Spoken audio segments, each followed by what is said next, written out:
the funny walking stick.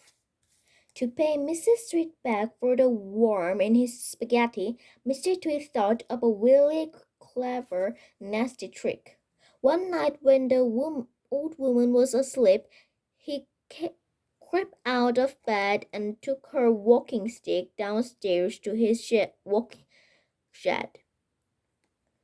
There he stuck a tiny round piece of wood, no thicker than a penny, onto the bottom of the stick.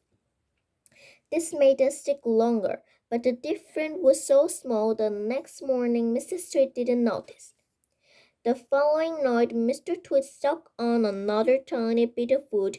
Every night he crept downstairs and added an extra tiny thickness of wood to the end of the walking stick. He did it very neatly so that the extra bit looked like a part of the old stick.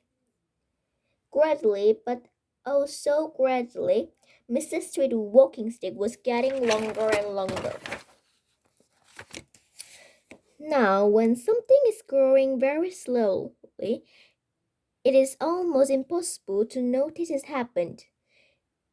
You yourself were extremely or actually growing taller every day that goes by, but you would think it, would you?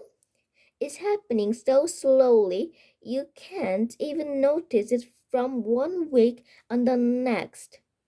It was the same with Mrs. Tweed's walking stick.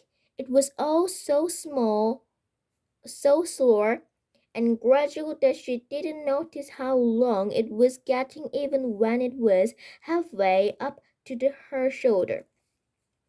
"That stick too long for you," Mr. Tweed said to her one day. "Why, so it is," Mrs. Tweed said.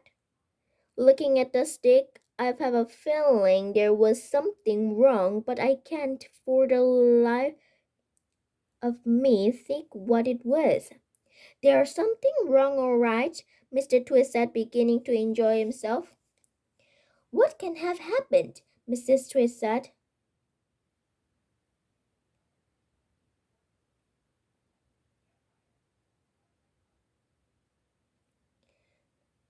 Mrs. Tweed said, staring at her old walking stick. "It must certainly have grown longer."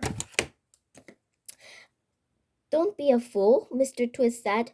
"How can a walking stick possibly grow longer? It's made of that wood, isn't it? That wood can't grow." "Then what on earth has happened?" cried Mrs. Tweed. "It's not a stick, it's you," said Mr. Tweed, grinning horribly.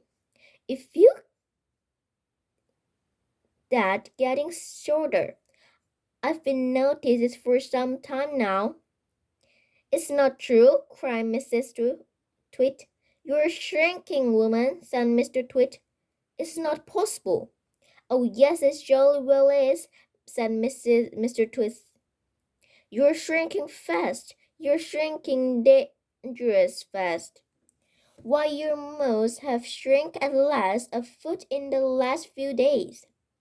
"Never," she cried. "Of course you have. Take a look at her.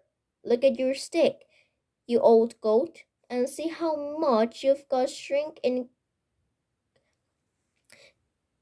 convention. You've got to shrink. That's what you've got. You've got a dreaded shrink." Mrs. Tweed began to feel so trembly she had to sit down.